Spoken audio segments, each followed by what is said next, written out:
పాదయాత్ర వెంకటేశ్వర రెడ్డి గారు, అలాగే జనసేన సీనియర్ నాయకులు సుజాత గారు, వీళ్ళు మనతో జూమ్లో ఉన్నారు. వీళ్ళతో మాట్లాడదాం. కృష్ణాంజనేయులు గారు, గుడ్ మార్నింగ్.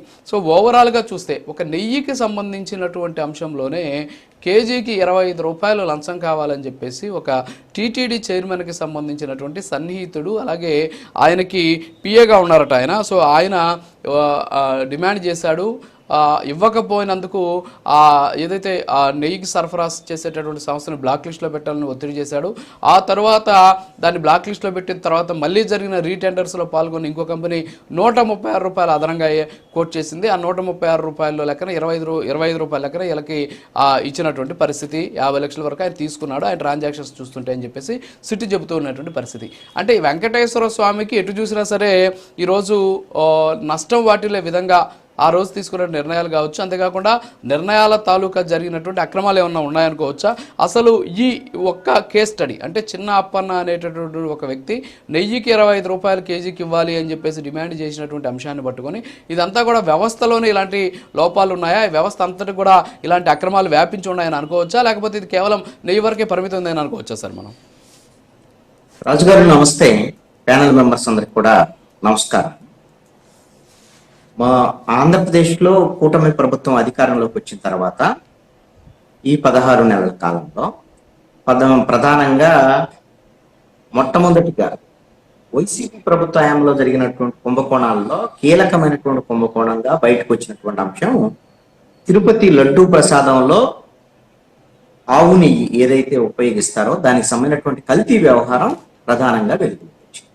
ఈ అంశము రాష్ట్ర వ్యాప్తంగానే కాదు, దేశవ్యాప్తంగా కూడా చర్చనీయాంశమైనటువంటి పరిస్థితి.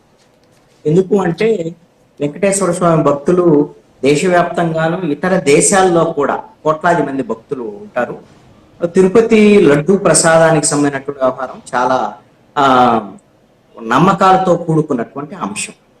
ఈ లడ్డూ ప్రసాదంలో వాడేటువంటి నెయ్యిలో కల్తీ జరిగిందని, ఈ కల్తీకి సంబంధించినటువంటి వ్యవహారం అనేటువంటిది వైసీపీ ప్రభుత్వ హయాంలో ప్రధానంగా సుబ్బారెడ్డి టీటీడీ చైర్మన్ గా ఉన్న సమయం, ఆ తర్వాత మళ్ళీ భూమన కరుణాకర్ రెడ్డి చైర్మన్ గా ఉన్న సమయం, ఈవో ధర్మారెడ్డి వీళ్ళ యొక్క పాత్ర వ్యవహారం ఎన్నిటి మీద ఆరోపణలు వచ్చినటువంటి నేపథ్యం. దాంతోనే ఆంధ్రప్రదేశ్ ప్రభుత్వం ఆ రోజున సిట్ వేసింది, దర్యాప్తు జరపాలనేటువంటి ప్రయత్నాలు చేసినటువంటి నేపథ్యం. ఆ నేపథ్యంలోనే వైవి సుబ్బారెడ్డి దీని మీద ఇక్కడ సిట్ కాదు, వీళ్ళు దర్యాప్తు జరిపితే నిష్పక్షపాతంగా జరగదు, కాబట్టి దీని మీద సిబిఐ దర్యాప్తు జరపండి అనేటువంటి దాని మీద వైవి సుబ్బారెడ్డి సుప్రీంకోర్టుకి వెళ్ళారు. సుప్రీంకోర్టుకు వెళ్ళినటువంటి నేపథ్యంలో సుప్రీంకోర్టు సిబిఐ అధికారి, అదేవిధంగా ఆంధ్రప్రదేశ్ సిట్కు సంబంధించినటువంటి అధికారులు, అదేవిధంగా ఈ తినుబండారాలకు సంబంధించినటువంటి నాణ్యతా ప్రమాణాలను చూసేటువంటి జాతీయ స్థాయికి సంబంధించినటువంటి ఉన్నతాధికారులు కూడా ఈ సిట్ లో ఉండేటువంటి విధంగా జాగ్రత్తలు తీసుకొని దీనికి సంబంధించినటువంటి అంశాలను నిగ్గు తేల్చమని విచారణకు ఆదేశించినటువంటి పరిస్థితి ఉంది సుప్రీంకోర్టు. ఇప్పుడు జాతీయ స్థాయిలో సిబిఐ, అదేవిధంగా ఆంధ్రప్రదేశ్ పోలీసులు అందరూ కలిసి ఈ సిట్ దర్యాప్తు అనేది కొనసాగుతూ వస్తుంది. ఇప్పటికే కొన్ని డైరీలకు సంబంధించినటువంటి నిర్వాహకుల్ని, అక్కడ ఉద్యోగుల్ని, అక్కడ కల్తీలకు సంబంధించినటువంటి వ్యవహారం వీటిలో ఇప్పటికే చాలా అరెస్టులు జరిగాయి. అయితే ఇప్పుడు జరిగినటువంటి అరెస్టు రాజకీయంగా చాలా కీలకమైనటువంటి అరెస్టుగా భావించాల్సి ఉంటుంది. ఈ చిన్న అప్పన్న అనేటువంటి ఇతను వైవి సుబ్బారెడ్డికి పిఏగా ఉన్నారు. ఆయన 2014 నుంచి 24 వరకు ఉన్నట్టున్నారు. వైవి సుబ్బారెడ్డి టిటిడి చైర్మన్ గా ఉన్న సమయంలోనే ఆయనకు సంబంధించినటువంటి వ్యవహారాలన్నీ చూశారు అనేటువంటి దాన్ని. ఈ నేపథ్యంలో ఆయన అరెస్టు తర్వాత వచ్చినటువంటి విషయాలు అంటే బోలేబాబా డైరీ నుంచి ఆయన ఒక 25 రూపాయలు కేజీ చొప్పున అడిగారు అనేటువంటిది ఒకటైతే ఆరోపణ. ఒకవేళ వాళ్ళు ఇవ్వను అనేటువంటి పరిస్థితి ఉంటే వాళ్ళని తొలగించేసి అగ్రికి సంబంధించినటువంటి ఇంకొక డైరీ వాళ్ళని డిమాండ్ చేసి 50 లక్షల రూపాయలు వాళ్ళ దగ్గర నుంచి ముడుపుల రూపంలో తీసుకున్నారు అనేటువంటి ఆరోపణ. ఇవన్నీ కూడా పోలీసులు సిట్టుకు సంబంధించినటువంటి కొన్ని ఆధారాలు సేకరించిన తర్వాత ఆయన మీద రిమాండ్ రిపోర్ట్ లో పేర్కొన్నటువంటి అంశాలు. ఇప్పుడు ఆయన్ని పోలీస్ సిట్ కస్టడీకి తీసుకునేటువంటి అవకాశం ఉంది. ఇంకా అదనపు సమాచారాన్ని రాబట్టేటువంటి అవకాశాలు ఉండొచ్చు. అయితే ఈ అరెస్టు ఎందుకు కీలకం అని అంటున్నాం అంటే రాజకీయంగా ఒక టిటిడి చైర్మన్ కు పిఏగా ఉన్నటువంటి చిన్నప్పన్న ఈ స్థాయిలో అంటే 50 లక్షల రూపాయలు డిమాండ్ చేసి తీసుకునేటువంటి స్థాయి కానివ్వండి, అదేవిధంగా మొత్తము ఈ నెయ్యికి సంబంధించినటువంటి కొనుగోళ్ల వ్యవహారాలను నిర్ణయించేటువంటి వ్యవహారము, అదేవిధంగా ఆ డైరీలతో ఈయన సంప్రదింపులు జరిపేటువంటి వ్యవహారం ఒక పిఏకి ఆయన నేరుగా చేస్తే సాధ్యమయ్యేటువంటి వ్యవహారాలు కావు. వాళ్ళ యొక్క టిటిడి చైర్మన్ పాత్ర ఉండి ఉండొచ్చు అనేటువంటి అనుమానాలు ఈ రోజున సిట్టుకు ఉన్నాయి. కాబట్టి ఇప్పుడు ఈ చిన్న అప్పన్న చెప్పేటువంటి సమాచారం ఆధారంగా అందుకు సంబంధించినటువంటి పూర్తి సాక్ష్యాధారాలని పరిశీలించిన తర్వాత ఆధారాలు గిన దొరికితే అందుకు అనుగుణంగా వైవి సుబ్బారెడ్డికి, అదేవిధంగా ఆ తర్వాత చైర్మన్ అయినటువంటి కరుణాకర్ రెడ్డికి, అప్పుడు ఈవోగా ఉన్నటువంటి ధర్మారెడ్డికి వీళ్ళకి నోటీసులు ఇచ్చి విచారించేటువంటి అవకాశం ఉంది. వీళ్ళ పాత్ర ఉందని గిన తేలితే ఖచ్చితంగా ఈ వీళ్ళ అరెస్టులు కూడా ఉండేదానికి అవకాశం ఉండొచ్చు. ఇక్కడ సిట్ దర్యాప్తుకు సంబంధించినటువంటి వ్యవహారంలో ఖచ్చితంగా లడ్డూ ప్రసాదంలో వినియోగించినటువంటి ఆవు నెయ్యికి సంబంధించినటువంటి కల్తీ జరిగింది. కల్తీ నెయ్యిని ఆయా డైరీల నుంచి సరఫరా చేసేటువంటి విధంగా అప్పుడు ఒప్పందాలు జరిగాయి అనేటువంటి విషయం మాత్రం ప్రాథమికంగా ఈ దర్యాప్తులో తేలినటువంటి అంశం. తప్పు జరిగింది, అవినీతి జరిగింది. ఈ అవినీతికి బాధ్యులు ఎవరనేటువంటిది ఇప్పుడు తేలాల్సినటువంటి అంశం.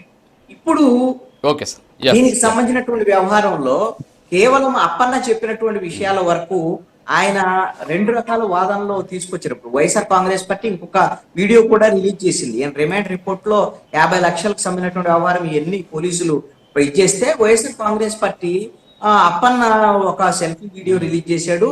నన్ను బలవంతంగా సుబ్బారెడ్డికి సంబంధించినటువంటి వాళ్ళ పేరు చెప్పమన్నారు, కరుణాకర్ రెడ్డి పేరు చెప్పమన్నారు, ఏవో ధర్మారెడ్డి పేరు చెప్పమన్నారు, నాకు 6 వీడియోలు చేసి డిలీట్ చేశారు. ఇలాంటివన్నీ కూడా ఒక వీడియో రిలీజ్ చేశారు. అది బయటకు వచ్చింది. అది ఎంత మేరకు కరెక్ట్ కాదు అనేటువంటి తెలియదు. అయితే ఇప్పుడు చిన్న అప్పన్న చెప్పేటువంటి విషయాల ప్రకారంగా అతను ఏ వాదనలు చెప్పినప్పటికీ కూడా సిట్ దగ్గర ఉన్నటువంటి ఆధారాలకు అనుగుణంగా పూర్తి స్థాయి దర్యాప్తులో వాస్తవ అవాస్తవాలు ఏంటి అనేటువంటిది తేలేటువంటి అవకాశం ఉంటుంది. ఇది చాలా సీరియస్ విషయం. మీరు అన్నట్లుగా ఇది కేవలము నెయ్యి వరకే పరిమితమైంది అని అనుకోవాల్సినటువంటి అవసరం లేదండి.